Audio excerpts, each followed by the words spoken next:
Kalau muka lagu ni, aku heran lah. Anis pun kurus juga.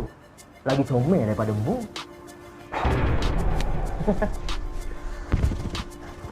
Panah, tengok muka mu lagi panah.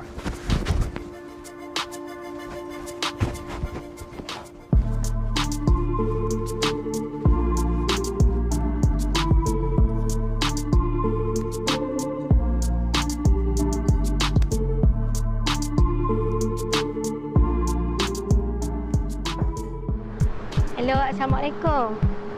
Ya, Bi. Sehat. Bi sehat ke? Saya gitulah. Sibuk sini kerja. Tak ada cuti. Minggu depan? Boleh? Apa? Pak I? Lah, Bi. Bi janganlah rusing Pak I tu. Dia je duk gila-gila ke saya. Saya tak gila pun dia. Bi kita kenal saya lagu mana? Saya kerja ni dia. Bi, kita kena nikah dah ke hujung tahun ni. Kita ingat? Tarikh dah dekat dah. Bi jangan risaulah deh. InsyaAllah tak ada cerita apa-apa pun. Dia dah gila ke saya. Saya tak gila pun dia. Ingat? Okay. Bye. Love you too.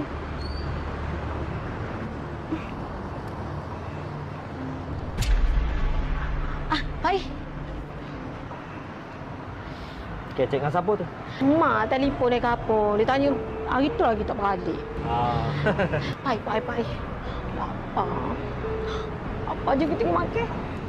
Nasi ayam? Ke selera tepi tasik?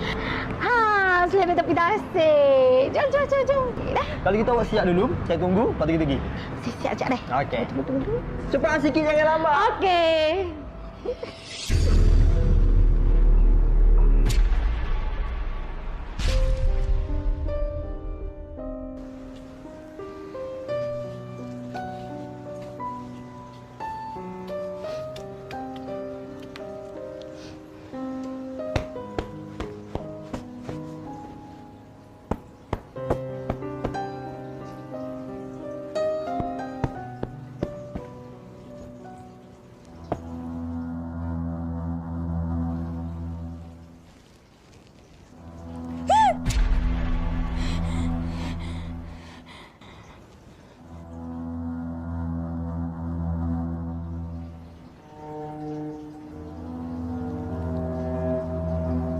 Hello, Ustaz.